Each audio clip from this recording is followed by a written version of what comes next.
You ready for this one? Shoot, go on. Okay, right. So, Wayne's getting on us for this Patreon thing, right? So let's just go through it, right? It's 1, 10, I nearly said it wrong then. 1, 10, and 15.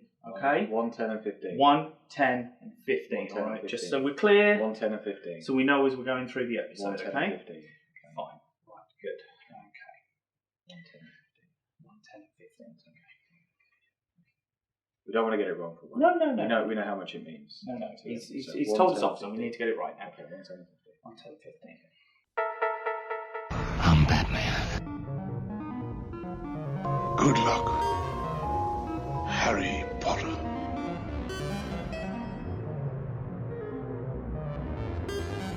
Well, cover me with eggs and flour and bake me for 40 minutes.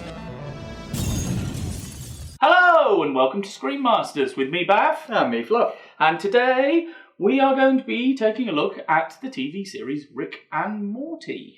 Looking over the 4 seasons, I guess. We'll be halfway through the 4 seasons. Halfway. Well, I wouldn't even say. I don't even know if it's half. We're just 5 episodes in. Yeah, we had 5 episodes, haven't we? So, yeah we're going to hope we're halfway through at this point. I'd like some more before we finish the season, but we know it's coming. But yes, we thought we'd have a look back over the 3 and a bit seasons of Rick and Morty that we've been so far, picking out our top. What do we go for? 5. Top 5. Okay. With honourable mentions as always. Indeed. Now, obviously, we don't know.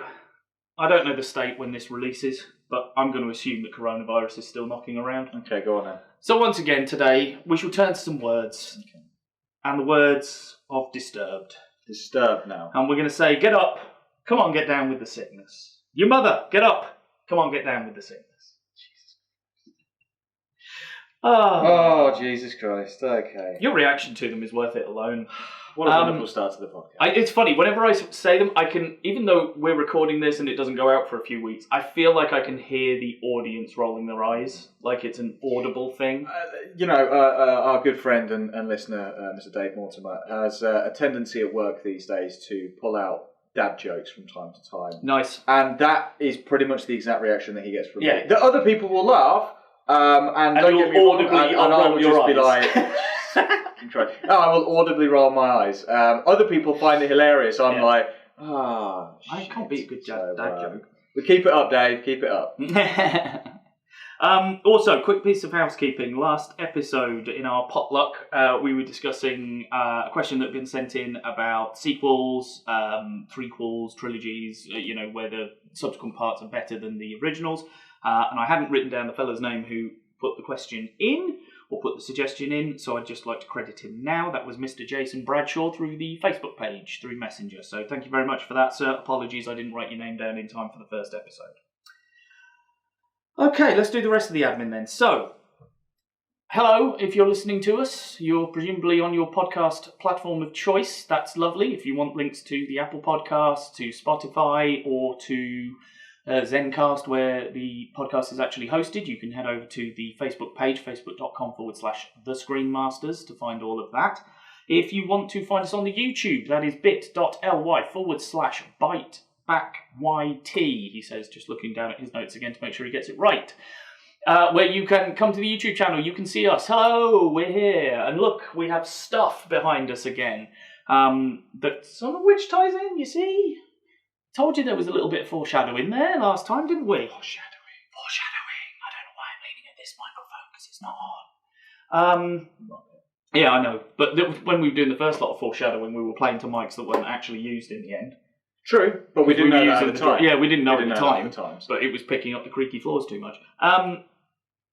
And finally, if you would, so please go over to the YouTube channel, subscribe to the channel, give us a like, all that stuff, comments, whatever you like. Just, put some traffic through it for us. We're in the process of trying to increase the profile of that and get it monetized.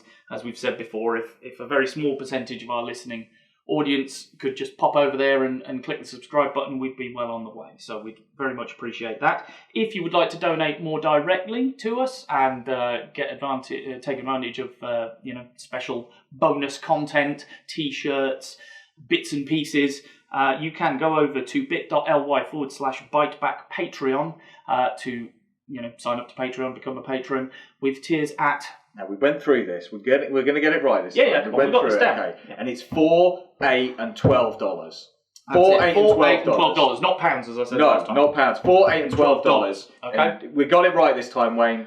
We got it right. So thank you very much for that. And remember, as always, ladies and gentlemen, the byte is spelt like a computer byte, not a food byte.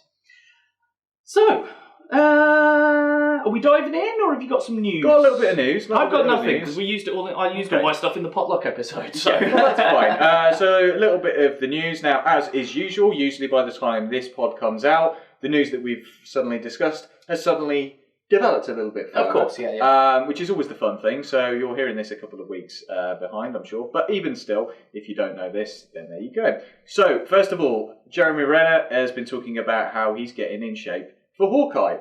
The Hawkeye series that a couple of weeks ago was indefinitely postponed. Yes. So now that obviously seems to contradict that rumour. He's kind of ramping up the news on that front, saying that he's getting in shape for it. So. Back on the cards. Back on the cards. Then. Good stuff. Other quick bits of news. Yep. She-Hulk. Now, there's been a few comments about who the main individual will be that will play Jennifer Walters. At the moment, the front runner, who kind of seems to be asked a few questions in a few interviews recently, is somebody I've always loved, which is Alison Brie. She's in Picard, isn't she? No, that's Alison Pill. Sorry, I'm getting confused. Alison Brie. Because Alison Pill was in the newsroom? The newsroom, correct. Thank yes, you. Right, okay, so I'm thinking of the right person, I got them confused. Oh, yeah, of course she is, Yeah. Isn't she the ex-girlfriend? No, she's the drummer. She's the drummer? Yes, sorry, who's the ex-girlfriend? Because she's someone who does a lot. Trying to remember. I know Aubrey Plaza is in there. She's the one with the glasses, isn't she? Yeah, she just she just. God, I love that film. Shouts, Scott in Pilgrim when he goes to order a coffee. Anyway, so I need to watch that film again. I love that film. I just started thinking about all the vegan jokes. Yeah, but we both admit we both hate Jason Schwartzman, so that's the reason I can't stand that film. Anyway, you only love it because of Elizabeth. What's her name again? Elizabeth Winstead, something. Yeah. Mary Elizabeth Winstead, sorry. Yeah, I do love it for that, but I love it anyway because it's Edgar Wright, isn't it? Yeah, that's right. It's the makeup of it, the way it's put together. I just think it's incredible. I've loved Alison Brie for years, obviously being a huge Community fan. Foreshadowing there, Dan Harmon, Rick and Morty, there you go. She's also done Glow, which was the Netflix series about the wrestling. Yes. Which again, I don't think you've still watched. No, I haven't. Again, another one. Is it a 20-minute of that one? Yeah, 20-minute episode. Yeah. Honestly, any time I watch the series, I watch 1, 2, and 3. I pretty much buzz through them in an evening. Yeah. That's how easy they are. You don't have children. Very true. But dealing with you at times can be... Yeah, it can be like dealing with a child. Yeah, that's fair enough. So there's the rumour mill that she may actually end up playing the main character. She's kind of deflecting those at the moment. You're not committing to it, but not necessarily denying it. So one of those... The only question I'd have on that, I've got a problem with her playing Jennifer Walters, but Jennifer Walters is Hulk all the time, isn't she? It goes back and forth. Brie as being a big... no, but the thing is, to be fair though, the amount of training and stuff like that she put in for Glow and stuff like that, she's badass. Yeah, she could beef up a bit and tone up. But I just don't think she'd be as statuesque as... No, but then again, Mark Ruffalo isn't.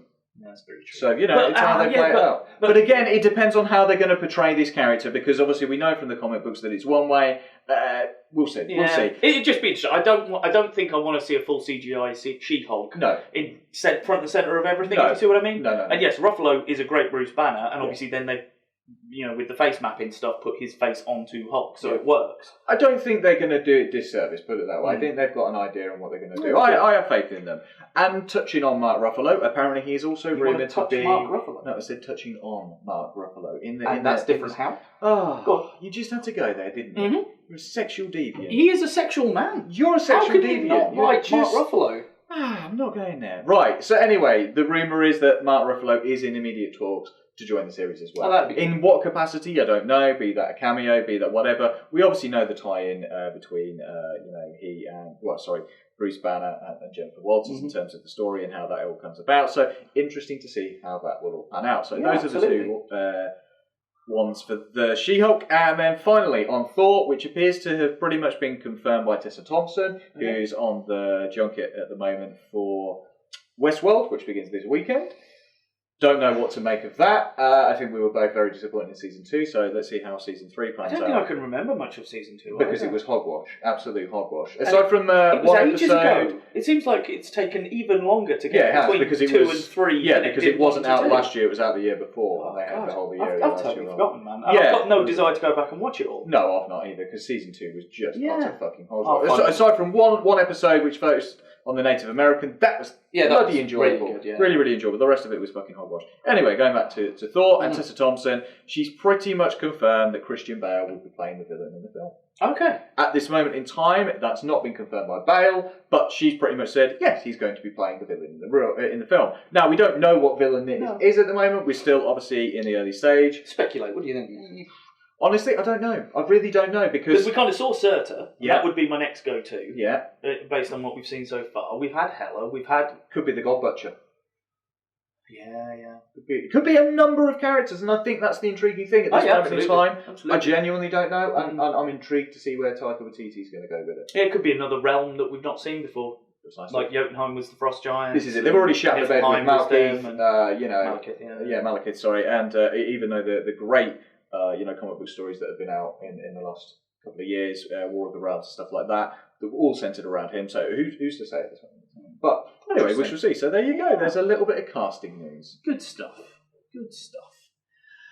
Okay, well, let's push it into the main segment then. Yeah. So do you want to start with some honourable mentions? Sure. So for those, again, who don't know much about Rick and Morty, so this is a series which has been about for a good number of years now. Originated with Dan Harmon and Justin Roiland. Justin Roiland doing the voice of both Rick and Morty as well. Mm-hmm.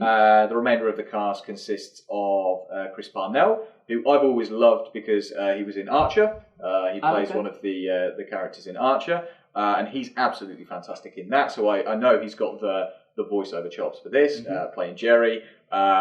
Spencer Graham, who is... I'm trying to remember. It's Frasier's daughter. What's his face? Kelsey Grammer. Kelsey Grammer. That's sorry. It's Spencer Grammer. Sorry, I don't know why I put Graham. Yeah, you put Graham. Yeah, I put Graham. I misread that. Anyway, Spencer Grammer, and that's the daughter of. I didn't know that. Frasier. Yeah. So she, the voice of Summer. Yes, the voice of Summer. Yeah. I know the voice of Beth. Yeah, which is Sarah Chalk, who we both love from Scrubs. So that's the main cast. Now, obviously, Dan Harmon bobs in and out, playing various characters. We've had so many cameos from Community people as well. Again, my favourite cameo is Nathan Fillion, because I love Nathan Fillion. Yes, Nathan Fillion is fantastic in this as well. But yeah, so I love the fact that there is connections between this and Community in a couple of places. If you're a Community fan, you will pick up on them and you'll know where they are as well. Is it Colbert or Oliver who guested on it at one point? Was it John Oliver? Both. Oh, they both have? Yeah. Okay. I guess I'm sure that I remember John Oliver was in Anatomy Park. That's it. And Stephen Colbert, maybe in one of the episodes that may be in one. So we'll get to that. We'll get to that. So that's just a little rundown. Now we're obviously into the early stages of season 4, so it's only five episodes in, but the series had been picked up for, was it like 100 episodes, like 90 episodes? Something like that, wasn't it, over an X amount of years. Yeah. So this was at a point where we thought, Rick and Morty's going to get cancelled. It was taking forever for the seasons to come out. And then they kind of announced, there's going to be 90 more episodes. As far as I read, it was because they didn't just want one season. They wanted multiple seasons, multiple episodes, and to have, so that they could design an overarching story based around those 90 episodes. Because again, as you'll see, you could watch Rick and Morty and assume it's throwaway garbage like South Park was in the early days, where you're forgetting continuity, nothing plays in. And actually, very quickly, you realise that isn't the case in this. Yeah. And that they are going to obey continuity and they are going to reference back to things, and that actually there is, even now as we sit here, there is a bubbling undercurrent story that they keep touching on without saying, without shoving it in your face that they're touching on it. You've got to pick it out, but they keep coming back to it time and again in each series. So that is building to something somewhere, and which even will be interesting to see. The throwaways of we're from Earth C-137. Yep.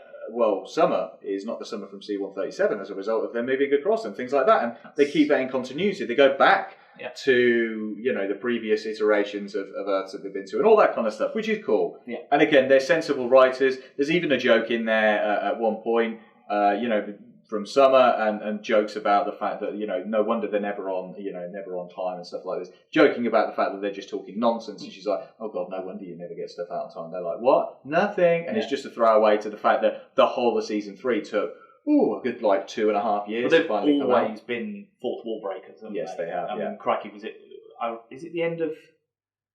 Is it the end of the first episode in the 4th season where it's like forever and ever Rick and Morty for 100 years forever, and it's just Justin Roiland just improving the same idea over and over again in as many different ways as he can say it, and it's he does it at the end of season 1. He does it at the end of season 1, episode 1 in season 1. He talks about it's Rick and Morty for 100 years. That's it. That's the one I'm thinking. Rick and Morty, and then again they do it again at the beginning of season 3, where he's kind of ousted Jerry from the house, and then it's just like it's going to be you and me, Morty, Rick and Morty for 9 more seasons and 900 years, and Rick and Morty, and it's quite funny. But anyway, right, so cracking on to the honourable mentions. So there's so many episodes in this. It was really fucking hard to narrow down. I think you were doing this earlier, and you were saying the exact same. But there are some which are just truly fantastic. Didn't quite make it into the top 5. Right, so first is Vindicators 2. Okay. Which I absolutely loved this shit out of. Basically, the story of Rick and Morty going out into space to meet up with a team called the Vindicators, who kind of stop galaxy-spanning bad guys and solve scenarios which they're like a intergalactic Justice League, aren't they? Essentially, yes. But this turns out to not be the second time that the Vindicators have got together. This is actually the third time. They just didn't bother calling Rick and Morty last time. So are you talking about Vindicators 3? No. No. This is Vindicators 2. It's just because I thought in Vindicators 3 we discover that they missed one. No. They do Vindicators. So Vindicators has happened off screen. We've never met the Vindicators before. We come back in the episode, it's called Vindicators 2, because that's what they think. Oh, this is the second time we've got together. Actually, it's not. It's the third. They just didn't call them the second time around. So there's a kind of that was in episode 3, the third Vindicators one that happens. There's only one Vindicators. There's not. There's Vindicators 3, The Return of Worldender. Okay, maybe it's called Vindicators 3 then. Sorry, Season 3. Yeah, it's in season 3, but we never have a previous Vindicators episode. It was on the episode list when I was looking at it. Okay, well, we'll have to. There is a previous Vindicators one. Okay. I think it's Vindicators and then Vindicators 3. And then in 3 they say that we missed 2. Okay. I think. Or it's, like you say, it's 2 and 3, and when they get to... No, because in 3 is the one where they go, we missed one. And I'm sure that was the one in the middle, because we'd met the Vindicators before.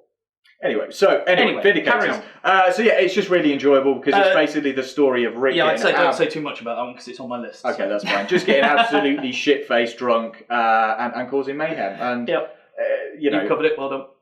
Rick just getting shit-faced drunk, and that pretty much covers. That, to be fair, that covers half of the episodes for half of the seasons. Thanks. But that's my number 3 down the pan. Carry on. Oh, come on. Don't be such a crybaby. Right, so another one. Look who's purging now. Yes, the Purge Planet one. Purge Planet one. That one's funny. I absolutely love that one. Again, if you haven't heard of the film The Purge, the simple thing is that the whole of society breaks down, and it's a free-for-all. Everybody gets to kill each other. That's essentially the purge of it. And that was hilarious. Big Trouble in Little Sanchez, the introduction of Tiny Rick. I'm not saying any more. Don't say any more. Not saying any more. Wonder if that's on your list then. Morty's Mind Blowers. Don't say any more. Jesus Christ. Okay. And then finally, the last episode of season 4, which is Rattlestar Rick Lantica, which is the... I haven't got that one. Okay, that's fine. Okay, so that's the snake episode, where they're out in space. Morty gets bit by a space snake, who is literally a snake in a spacesuit. Yes. And then he feels really guilty about the fact that this snake, who was like the astronaut for a snake planet, he feels really bad about it, so he goes and buys a snake from the pet store and then puts that back on the planet, which causes no end of upheaval, and then the whole planet turns into like Terminator-style snakes all over the place, and it's just fucking ridiculous. I I love it. But the thing is, I've only seen that maybe once, maybe twice. Yeah, so it's perhaps for the reason why it's a little bit further down. Right, I'm going to throw it over to you then for your... Again, if I've got any here that you're going to mention, just say. So, the 2 interdimensional cable episodes. No, they're not. I would mention those just because they're funny. Yes. And they've given rise to words like plumbus and squanchy. Well, Squanchy's character, isn't he? He's coming up. Squanchy. But yeah, the plumbus was in that, wasn't it? And there's like an 18 type show that they watch as well, isn't there? Oh, I can't remember what they're called. Ball fondlers or something That's like that? it! I think you might be right. I think it might be ball fondlers. Yeah. Fuck, that's so funny. And yeah, all the other bullshit, the eye holes, breakfast cereal, and all that kind of random shit. They're funny as fuck, and just crazy because they're just clip episodes. Mm-hmm. They're just fillers, aren't they? Yeah. Really, there's no plot to Which them. is essentially where kind of Morty's mind blow is kind of. It was like, oh, okay, this is our interdimensional cable. But I've got that one for other reasons. Yes, okay. Yeah. Episode 1, season 1, episode 5, Meeseeks and Destroy. No, that's not nice. Love that one. Of course, behind us, you can see the Meeseeks if you're watching us on the video. We've got our Meeseeks here. Look at me. Hi, Mr. Meeseeks. No, I can't do it. No, you can't do it. No. I used to be able to. What does he say? I'm Mr. Meeseeks, look at me. He does. Okay, I can't think.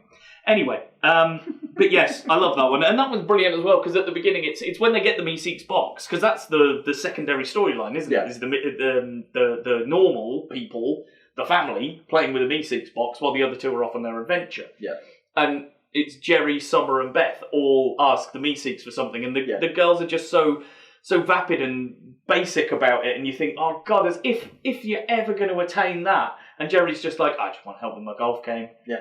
And he seems like the easiest thing to do, and then it turns out that their problems get solved in a heartbeat because actually that's really easy to do, and Jerry just cannot fucking improve at the game. So the Meeseeks end up using more Meeseeks to try and get Jerry to win, and then the Meeseeks get upset that they can't die because they can't finish the task, and they're getting really old and upset with each other. It's so funny. Rick Potion number 9. No, not mine. No, okay, so that is the one that you referenced, where they Cronenberg everyone at the end of the episode, which, as I say, is the first time that you realise, hang on, we are playing with continuity here. So their universe C-137, Rick creates a love potion for Morty so that he can put it in his love Jessica's drink or whatever and make Jessica fall in love with him. I can't remember how it goes wrong. It's because he's like, well, everything should be fine, unless she's got the flu.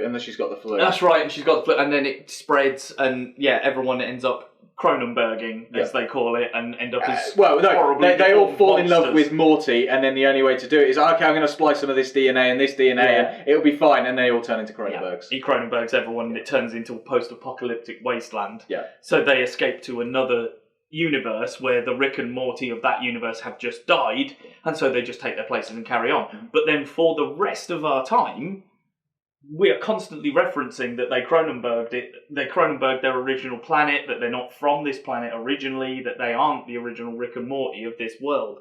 And it's just really interesting that they actually bother to do that. Season 2, Episode 2, Morty Night Run, which is the one with Blips and Chits. Blips and Chips. No, it's Chits, Blips and Chits, and I just love that one because he wants to go out to Blips and Chits, and he's got Jerry with him, and he has to do something with Jerry. And puts him in daycare. Puts him in the Jerry daycare that's designed for Jerrys. When the Ricks end up with the Jerrys, and they have to put them in the daycare, and that's fucking brilliant. The way whenever he gets to the point of going, where's Rick? I think I should be doing something else, and like Rick, oh no, come back, and they entice him back with something really crap. I love that one. And Get Swifty, Season 2, Episode 5, just for the song. Yeah. I just like Get Swifty. And it's, again, a hilariously ridiculous premise that you save the world by writing a song that they like. But then I think about Star Trek. Is it? No, it's Star Trek. I was going to say the motion picture, but it's not that one. It's The Voyage Home. Voyage Home, where the beacon comes to Earth and is shooting a signal down at Earth in the future. And they're trying to communicate with whales, and we've got no whales to reply to them, so they have to fly back in time to get a whale to bring back to Earth. to then communicate with the things that will fuck off home again. So actually, it's not that ridiculous, really, is it? No. And that's the beauty of Rick and Morty a lot of the time, is you look at this stuff and you go, that's ridiculous. And then when you read the episode description or something, you go, oh yeah, shit, that was just Total Recall, or that was just this film, or that was just that film. So they're constantly sending up the sci-fi tropes that you know from these things. Yeah. There you go. That's my in brief list. Cool. Like I said, maybe there'd have been something from season 4 in there, but it's just not fresh enough in my memory, I'm afraid. Yeah, I mean, the problem is that when most of the other seasons have been 10, I think a lot of them have been at least 10, 12 episodes long. We're only 5 episodes in, and yeah, I haven't gone back and watched it, because usually once I finish a series, I'll go back and watch it again and again. Yeah, like I said, season 1 5 and 2, episodes, it's... Yeah. I also think it's this timing thing as well. Because season 1 and 2, we had them for so long that I just rewatched them over and over again, and I've watched season 3 a couple of times, I think, maybe 3 times, but not a huge amount, because again, season 4 was slightly quicker coming than we would have thought. But go on then. Right, your number 5 then. My number 5 is... Now, again, apologies in advance, sorry to cut you off. We haven't been through the list, as you've just realised, through that bollocks. So we don't know what each other's got. Yeah, we both got the same for number 1. So that's fine. I think we predicted way beforehand that we would probably have that beforehand. I've got to be honest, I'm a little bit over it now, but it's kind of like a song that's been played too much. But sure, it doesn't change anything. When we get there, So the number 5 for me is Rick's Must Be Crazy, which is the Miniverse episode. Which is the one... With his car! Yes. Which is the one, as you were saying previously, with Stephen Colbert in. Ah, okay. Yeah. Because he plays Zeb, I think his character's name is. So the premise of this one is that Rick's car battery is dying, and so what he and Rick and Morty need to do is go inside the battery and basically sort it. So they go inside the battery, it turns out it's a miniverse. And that Rick has basically spawned a planet due to, sciencey ways, spawned a planet, and that planet basically pulls a bunch of levers or stamps on stuff and basically generates power for Rick's car. Yeah. And so that he can charge his phone and stuff like that. And the reason that they're not getting the power is because a scientist, very similar to Rick in this universe, has also created a microverse. And so they go into the microverse. And it turns out in the microverse, that's not generating power because the guy in the microverse has created a teenyverse, and it's this whole ridiculous sciencey notion. Again, you suddenly get a Rick Sanchez and this Zeb, and they're just so similar that they keep repeating things of each other, just like, oh yeah, by the way, this is peace among men, kind of a deal, or doing exactly the same thing. One of them's a heroin addict, one of them's an alcoholic. What the fuck? Absolutely zany as shit, and it just takes that simple sci-fi premise of, you've got a tiny, mini universe inside of a box, and that's got a miniverse, and then that's got a miniverse. It's just fucking hilarious. The interplay between those characters is fantastic. Morty getting pissed off that, that they're not figuring their way out, so he goes and joins the natives of the land who basically just eat every other baby and stuff like this. But we've also got the subplot, which also tickles the shit out of me, which is Summer stuck inside Rick's car, but because the auto defense is on, people come up to the car and it gets killed. Or they come up to the car and it will paralyse them. And then the police turn up, and then there's a clone of a baby that's recently died spawn. And you're just like, what the and this is all the defence mechanism. Yeah. Then the spider people get involved. Bonkers as shit. Yeah, absolutely. I also think there is and this is what Rick and Morty can do sometimes, and again, like we mentioned in things like South Park, is often written off because it's a comedy, an adult comedy animation. Mm-hmm. It's the point it's actually making with this engine business and the battery business is that the miniverse he's created to power his car, they have to work their asses off in order to power his car. So he's using slave labour, for want of a better term, because they're not getting paid for what they're doing, and they realise this, so then they decide to do the same thing, because then the other people are generating the power, they haven't got to work as hard, and like you said, it's just trickling down, but it is making a point about society. Yeah, yes, most and about the way that things are, but like you say, it masks it so well with, you never feel like you're being smashed over the head with a point. Yeah, it's well, very rarely anyway. There are times when they make more of a point and they make sure they make the point enough for you to get it. Yes, but I would argue that one is one where they don't really reference the point too much. They don't get too preachy. And oddly enough, me and our friend Baggy, we were discussing last night. We were talking about recent Doctor Who's, where some of it has been enjoyable, but we've also noted that some of it is not so much. Why? Because you're getting really fucking preachy. I really don't want to be preached to all the time, and this doesn't. This will subtly point you in the direction of certain things, but won't go too preachy on it. It lets you make up your own mind. Right, over to you for your fifth. Well, my number 5 would be Morty's Mind Blowers. Okay. So as you say, this was put together as a clip episode to replace the interdimensional cable, and they even say that at the beginning of the episode, don't they? They're like, we don't want to do that, so we're going to do this instead. But it's an example of them going poignant and sticking with the poignant, because Morty's Mind Blowers is about times that he has asked. It turns out that there's a memory he can't live with. I can't remember what the situation is actually, but he kills the man on the moon. That's right, the Moon Man. Yeah, and he can't live with himself over what he's done. So we discover that actually all the way along, Rick has been removing painful memories from Morty's head, so that he hasn't got to live with them because he knows it's too hard. So from everything we know about Rick, he would never do that, because that's a compassionate act. That's being sympathetic and understanding that he's a child and he shouldn't have to live with this shit. Whereas Rick is Rick. He's just going to live with it anyway. It eats him alive. We all know that. And so I find it really interesting. It's some of the stuff we see. Because some of it is stupidly dark, because they then go through his memories, don't they? Of all the stuff that Rick's removed over the time. Yeah. And some of them are just so ridiculously dark, the stuff he's witnessed is insane.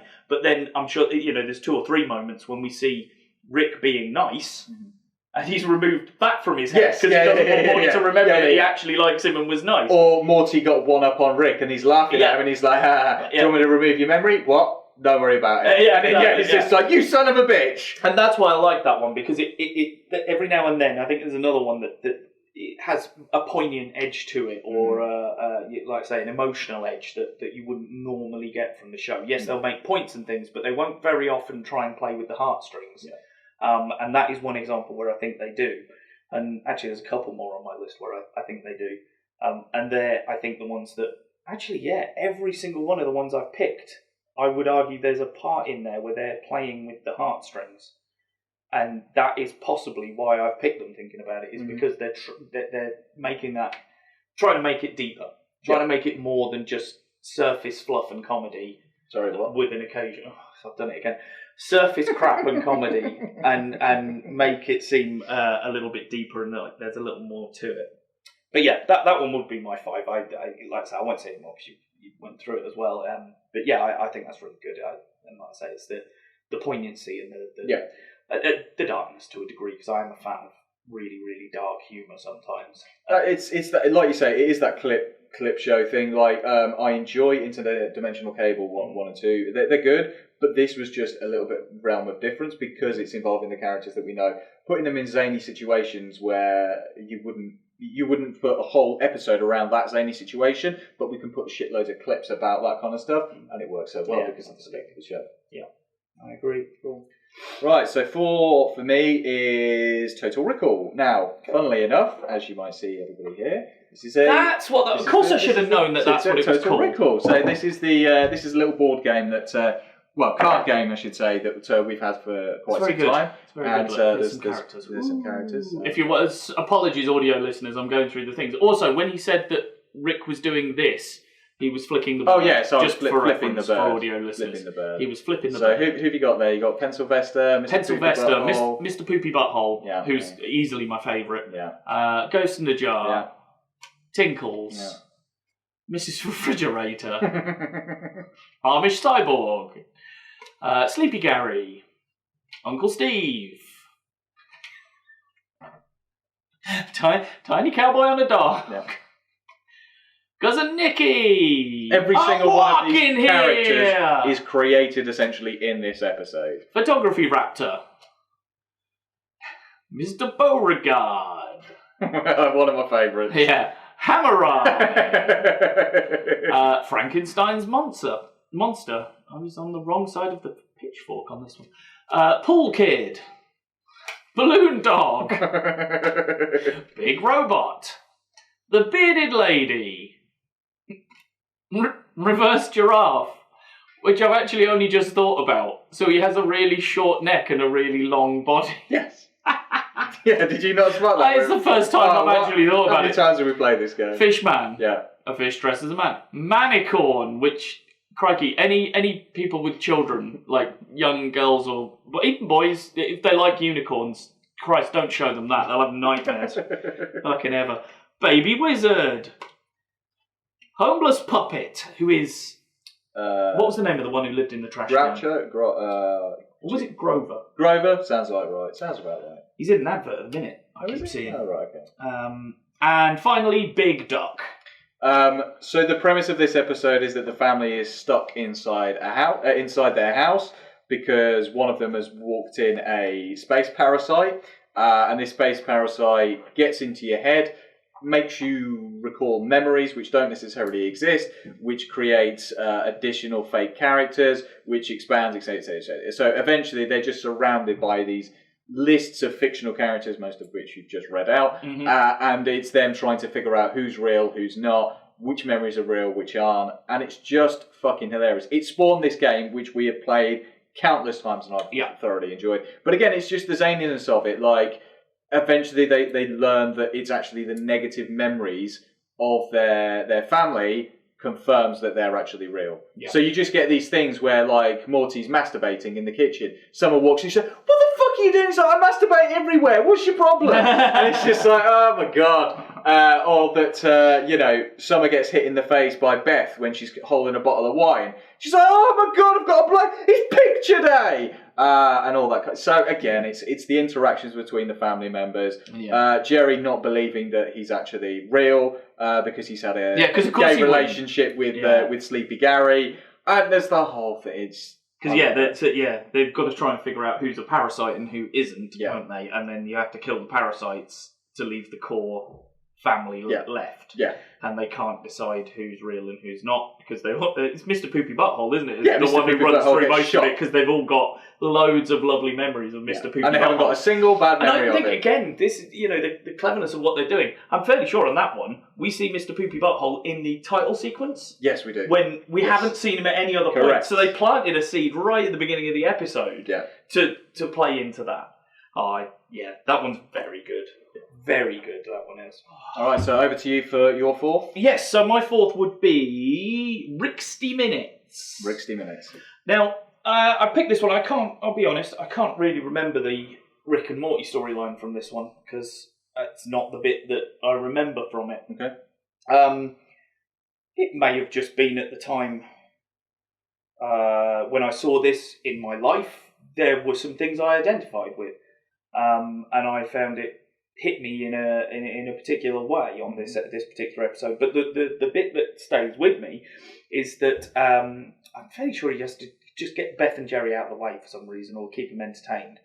So he gives them goggles that allow them to see alternate timelines and stuff and alternate universes. This is the first interdimensional cable as well, I think. Oh, is it? Yeah, because they're watching that and they're like, "Why are you watching this?" "Oh, I'd rather watch..." Because they're cutting through.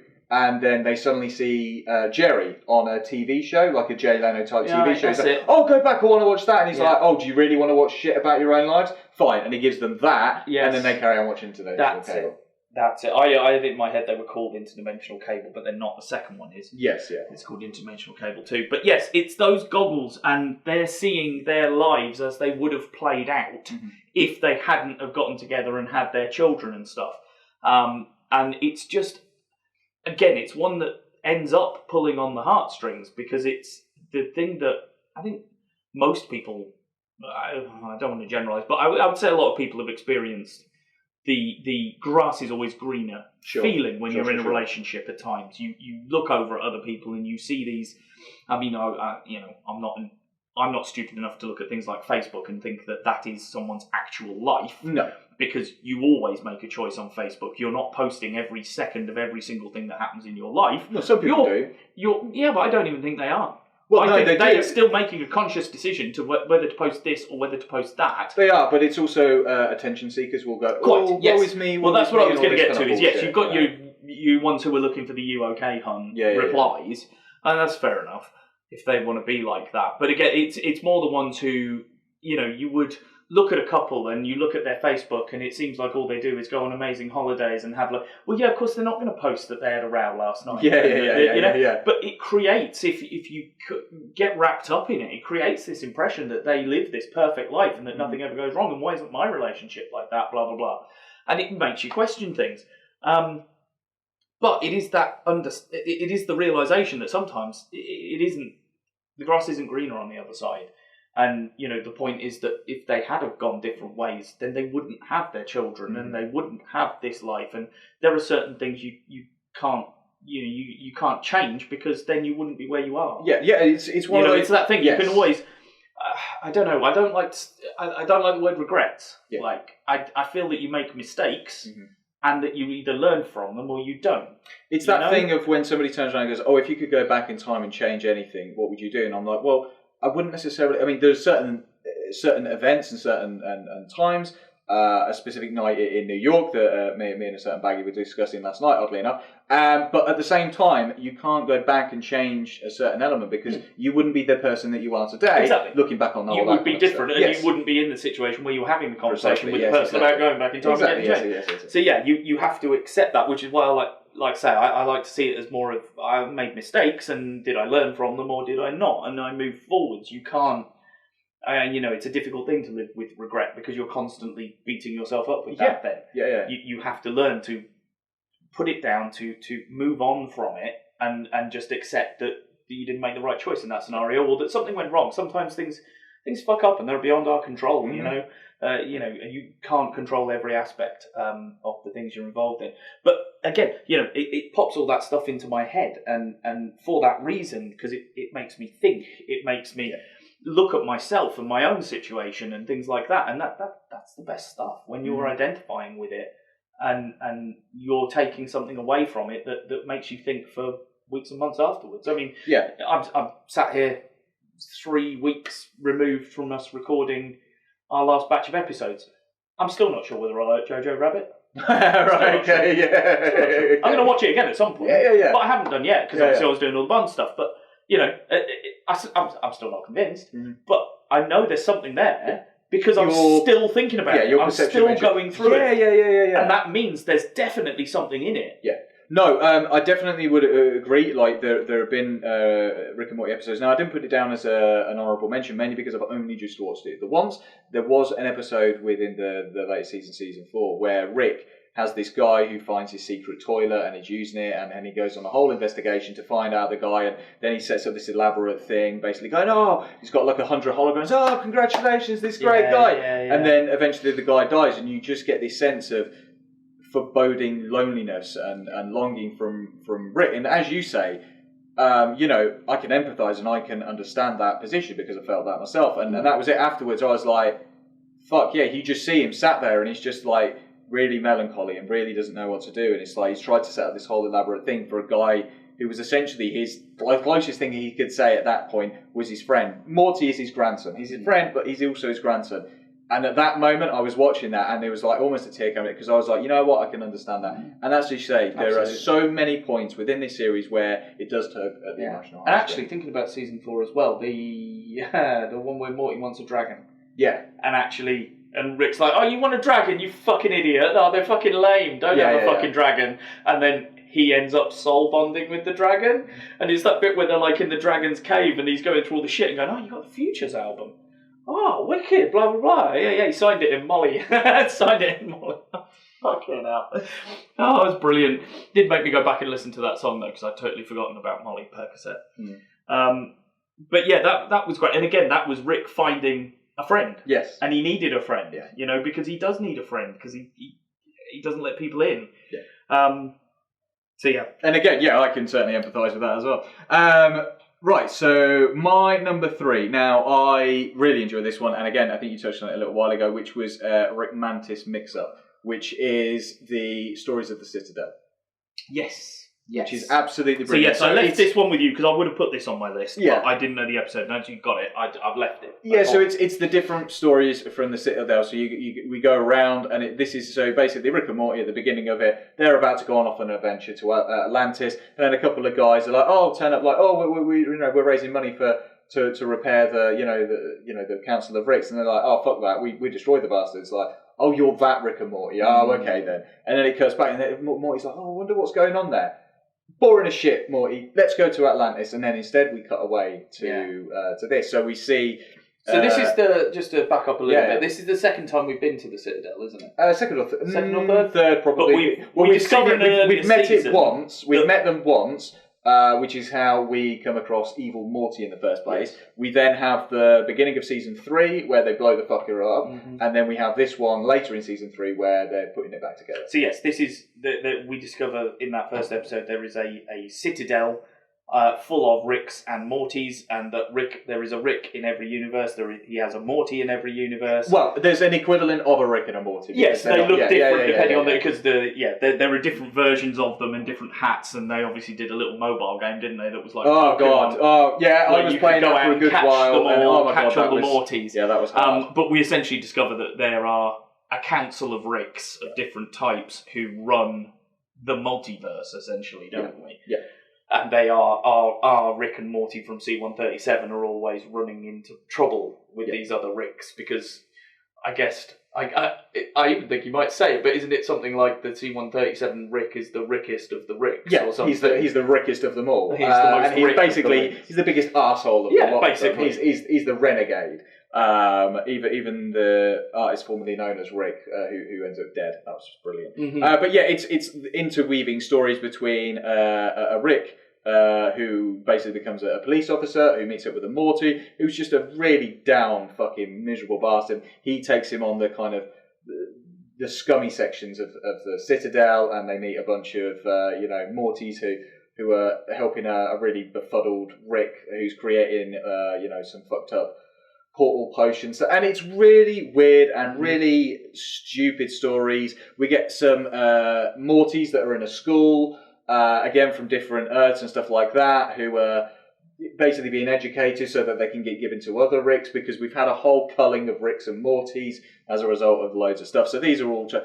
At the same time, we've also got the political issue going on. A Morty is trying to get elected president of the Citadel, but it's always been Ricks. And all the Ricks talk down to him, and then he's just like, "Are you done? Like, can we talk on the serious stuff?" And suddenly it's like, "Oh, everybody loves the Morty," which obviously foreshadowing a little bit later. But there's also the wonderful story which the T-shirt comes in. Oh yeah, Simple Ricks of basically showing off to the camera for audio listeners.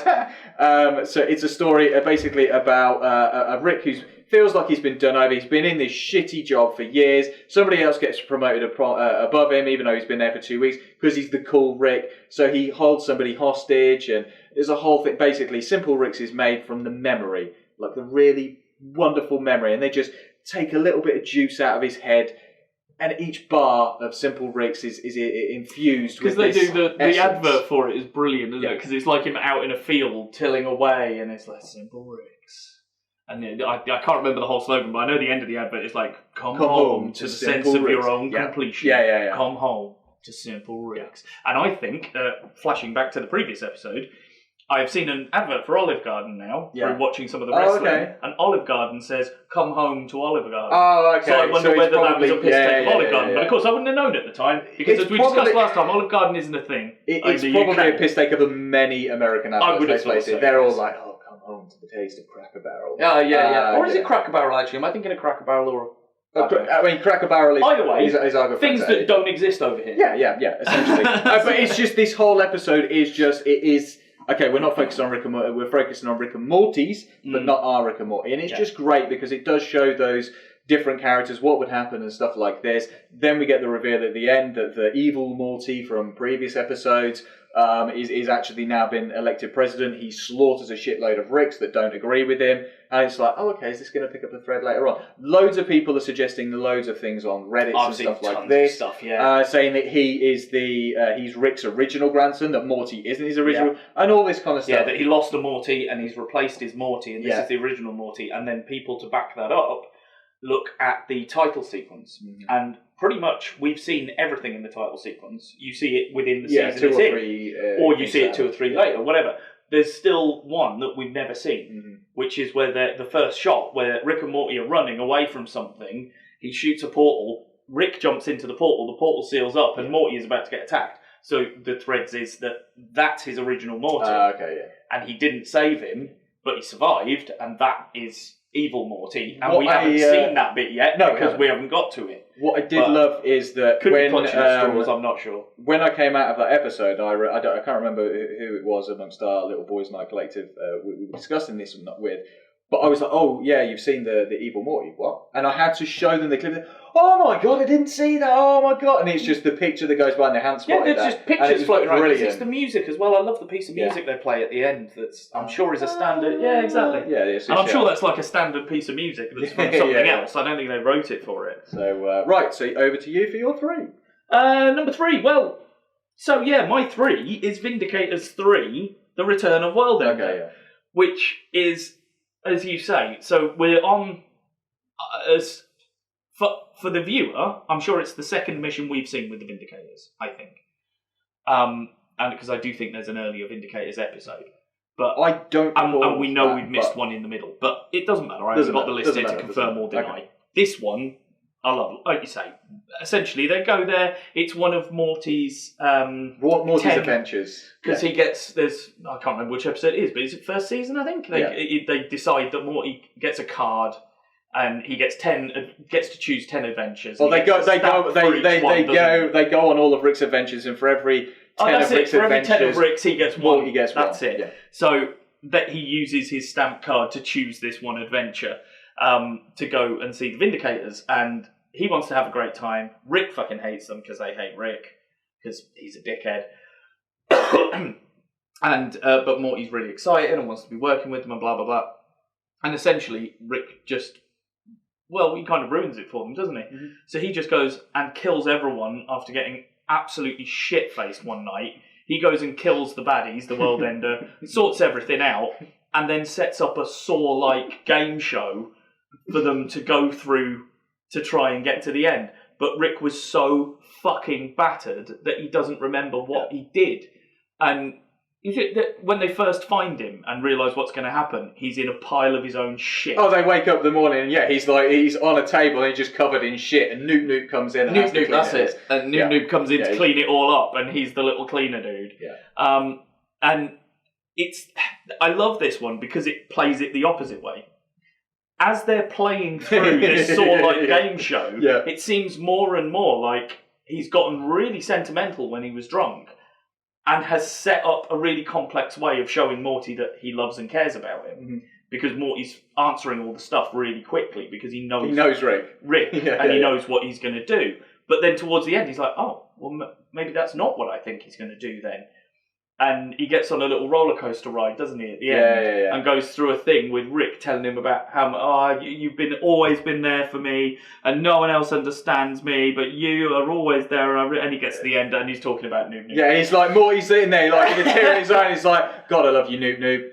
Motherfucker. Yeah, but it is like it's just the bit just before where, like, you know, there's like a neutron bomb or something like that. And he's like, right, you deal with that, I'll deal with the bomb. But how many times do you have to do this? Too many, Rick. Too many. Yeah. It's like, all right, fair play. Because he's like, I think I did some of the neutron bombs by eye, so you better be careful. Yeah. But again, it's the one with the reason I think it's the only one is because Gillian Jacobs in there, again, another Community alum, and also Christian Slater is in that. As well. He is, isn't he? He's what's the captain's name? So's Lance Riddick. What I want to say from The Wire and loads of other stuff. Oh yeah. He's Lance in there as well. And, he plays Ghost Train. Him in Fringe. Isn't it Ghost Train? Yes, Ghost Train. Ghost Train. Oh God, and that's the Man of 1,000 Bees or something. Yeah. And he's having sex with Ghost. Oh wife. Yeah. And there's also Roboticon or something like that as well. God. Fucking hilarious characters. Brilliant. Absolutely brilliant. Yeah, I love that one.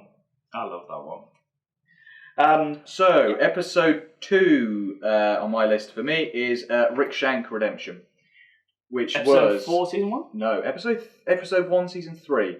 So this is the one that kind of came out. Oh, sorry, yeah, I got it round. It's the beginning of season 3. This is the one with Nathan Fillion in as well. That's it. So this one is Rick, who had been arrested at the end of season 2 and kind of given up, and so that the family could go back to work. Again, that was a really emotional episode previous to that. So this one kind of is Rick. His mind is being investigated by the bugs or whatever, who Nathan Fillion is playing, and basically they're trying to get out of him.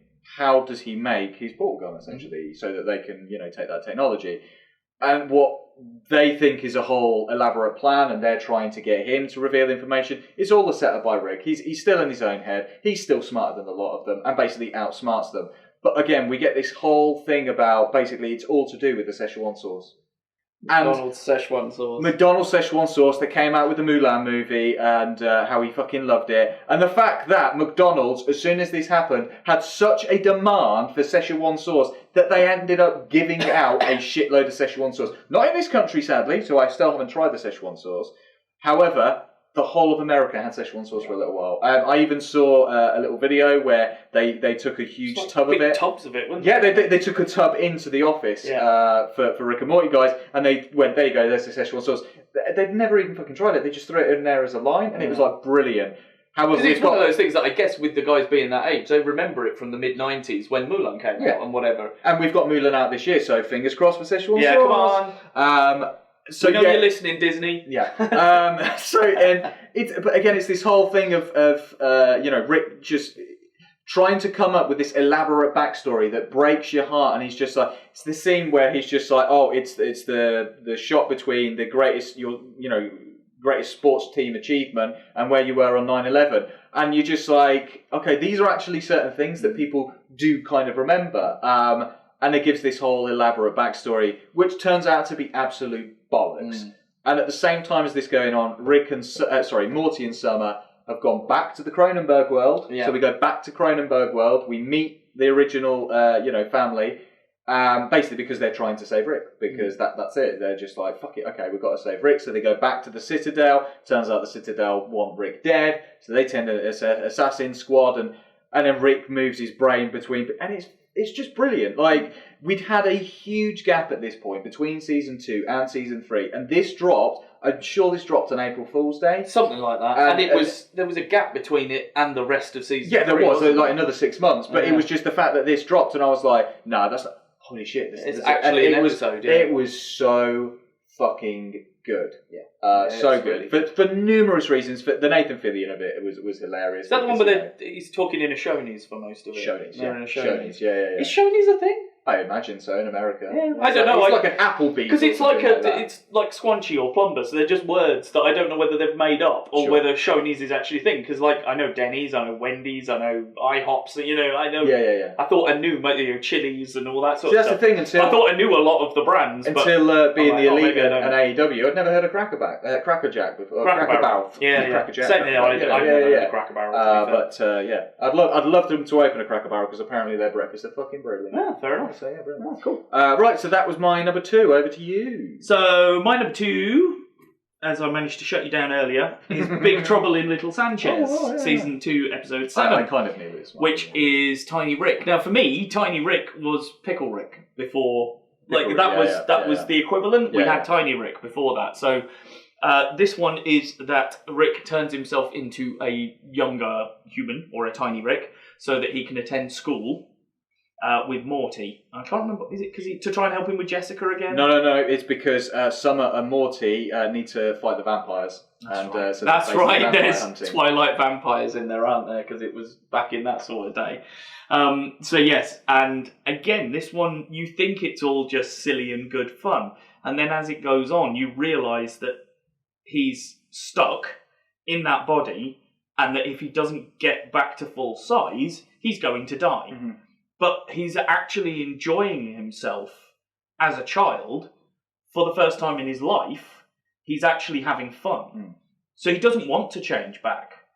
But he knows that if he doesn't change back, he will die. So it's a brilliant play throughout the whole thing of him screaming for help, but at the same time not wanting to scream for help. Yeah, he's doing this song in the dance, let me out. let me out, and all this, and you're like, let me out. Yeah, and everyone's like, oh, okay, this is all a bit of a joke. No, he's being serious. But yeah, I really like that one because it plays there, and I think Tiny Rick's hilarious. So I think it's a great idea. I think that's one of the t-shirts I bought you for your birthday one year, wasn't it? Yeah, that's right. I love the subplot of this. There's one where they lick the frogs as well. That one where they lick the frogs and get high. Or am I thinking of a different TV show? Maybe thinking of a different TV show. Anyway, I love the subplot of this, which is Jerry and Beth, who've gone off planet for marriage counselling. Yes. And again, another Community alumni. Jim Rash is in there as the kind of the therapist guy, and it's like them, taking their subconscious and creating monsters of their imagined perceptions of their other halves. And Jerry's like a slime, whereas Beth's a maniacal dragon sort of thing, massive beast-looking evil thing, and it's like, fucking hell, is that really what you think of me? And that was hilarious. Those perceptions of each other kind of and again, that plays on a very real thing. If you're in a relationship that's been going for any sort of time, and you have children or don't, again, it's touching on actual things that you can identify with, even though they've gone to some ridiculous planet on the edge of nowhere and the counselling techniques seem insane. You're still covering the same sort of subject matter as you would be otherwise. But yeah, that one's my number 2. No, we'll get to number 1, and let's face it, we both knew coming in that this was going to be our shared number 1. Yes. Which is Pickle Rick. Indeed. Now, I think I've been doing it for the rest of them, so I'm doing it for this one. Season 3, episode 3. Season 3, episode 3, thank you. So, I think we knew, even before this episode came out, there was a trailer for Season 3, and there was just this 1 second of him suddenly going, I'm Pickle Rick. And then before we'd even seen the episode, I was like, for fuck's sake, he's going to become a pickle. Well, brilliant. Yeah. But I don't think we quite expected how amazing this was going to be. No, because again, the through line of the episode is Pickle Rick. And that's insane. So yeah, he turns himself into a pickle at the beginning of the episode, and then ends up getting knocked off the counter that he's on, rolling outside, and he's going to die because he's going to dry out as a pickle. And then something takes him into the sewers. That's right, it rains and he gets washed into the sewers, doesn't he? Then he kills rats and things and makes a body for himself and blah, blah, blah. He kills a cockroach first so that he can get the legs, then eventually he builds up to a rat, and then he kills a bunch of rats, and then dissects a bunch of rats, and then builds himself this rat exosuit. That's right, he's using his tongue on the cockroach's brain, isn't he, to make it walk like that. Come on! For anyone, audio listeners, I'm sticking my tongue out. Don't go and watch the YouTube version of that. That'd look awful. I don't know why I just did that. Yeah, that's really funny. I love that bit. And then again, the reason that this one sticks with me is the subplot. Yeah. Because at the beginning, you're like, because they're going out to a family counselling session. Because again, at this point, they've sort of established some rules. That Beth and Jerry are back together again. Morty can go out on the things, but it has to be his choice to do it. Rick can't. No, that's season 4. Season 3, Beth. Have we not gotten to that? No. Beth and Jerry at this point have got to a point where they're separated. Oh, sorry.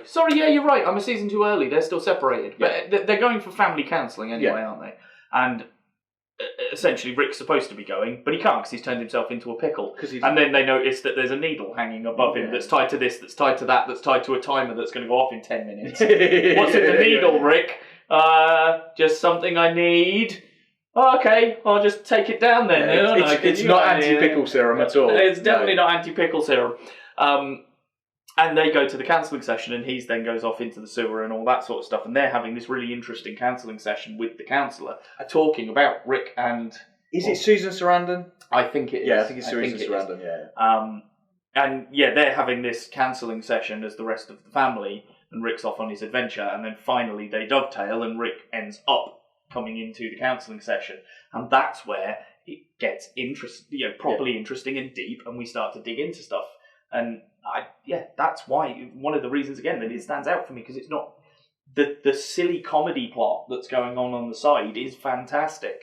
And seeing Pickle Rick with his arms and his legs and beating the shit out of people and doing crazy moves and razor blades and stuff shooting out of him and all that stuff is fantastic. Also, Peter Serafinowicz, is it? Mm-hmm. Is in there as well, and you suddenly kind of go, is that who I think it is? Mm-hmm. And you're just like, oh, okay. And then there's Jaguar, which is Danny Trejo, who's hilarious as well in that. Yeah, Jaguar.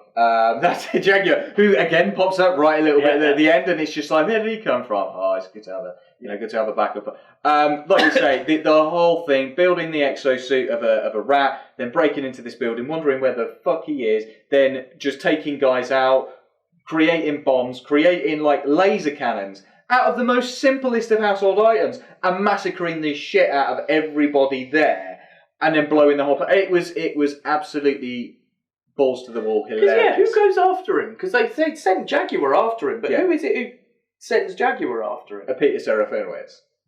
Because he's like, oh, do you want to see your daughter again? He's like, well, go and do this thing for me. Yeah. Turns out his daughter's dead anyway. And then, so eventually, Rick escapes and, goes to the therapist, and it's that conversation. He's just like, no, I don't want to come to therapy. Why? Well, because I think this is a joke. I don't like the idea of coming here and sitting and listening to you. And then it's, like I say, Susan Sarandon's just like, well, you know what? People don't really like going to the toilet and taking a shit or brushing their teeth. But these are the things that you have to do to maintain life. Therapy is part of that as well. She describes them as like mundane tasks that we all have to do in order to, continue with life, basically. Yeah, she's like, you are a genius, you are a scientist, you have done X, Y, and Z, you're an absolute smart bastard. You probably hate doing this. I hate kind of brushing my teeth, but it's maintenance and it's things that we need to do. Yeah. That's it, maintenance. That's the word she uses, isn't it? It's maintenance.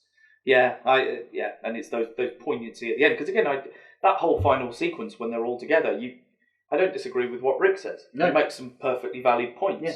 But then she makes some perfectly valid points as well. So it's just like, there has to be a middle ground here somewhere. He refers to himself, he's like, I'm not cattle, I'm not a cow. Yeah. And there's things like that, and I just sit there and I go, yeah. But again, like she says, she's like, you're maintaining certain things, and you kind of go, yeah, she's got a point. So that's it, it's bounced up.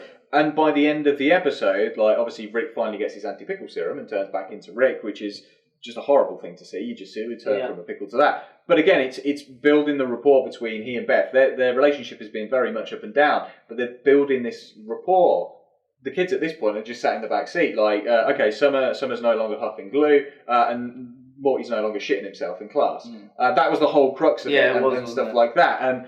But that's kind of just been forgotten about, and it's just building that relationship between Beth and Rick, which again, I think later in season 3, where they go to Beth's imagination land.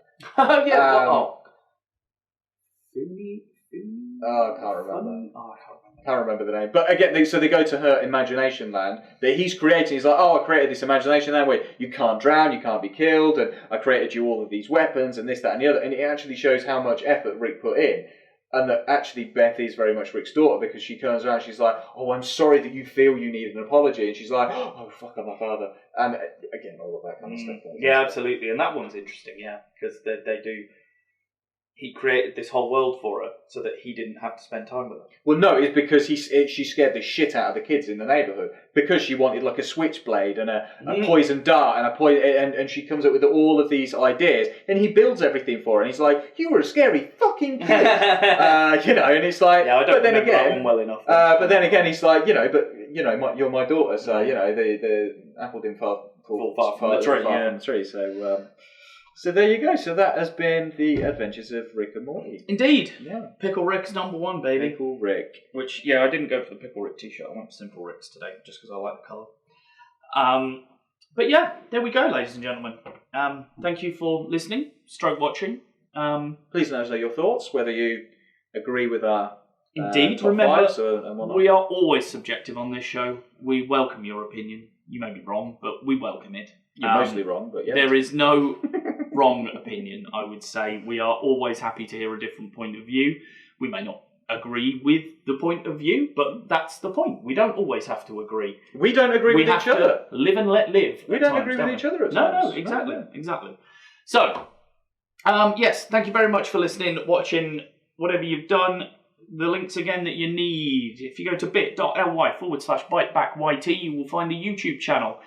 Give us a like, a subscribe, all that sort of stuff. Thumbs up, it all helps. Thank you very much. If you would like to donate more directly, you can go to bit.ly/bytebackpatreon. and you can donate there with tiers at $2, $4, and $6. Yeah, that's right. $2, $4, and $6. $2, $4, and $6. To get exclusive content, t-shirts, goodies, whatever it might be, depending on the tier you go for. And of course, as always, it is spelt as a computer byte, not a food byte. And all of this information can be found over at the lovely Facebook page, which is facebook.com/The Screenmasters. I think that's about it. I'm running out of voice. So, let's sign off quickly. I have been Bav. I've been Fluff. And this has been Screenmaster. I feel like I cut you off there, so... Oh, that's fine. You know, you just cut me off all the time. I'm used to it. I was just going to say, what a lovely podcast. No, what a lovely podcast. It's a shame, because if we were on Twitter, I'd tweet them and let them know. But, yes, what a lovely podcast. I have been Bav. I have been Fluff. And this has been Screenmasters.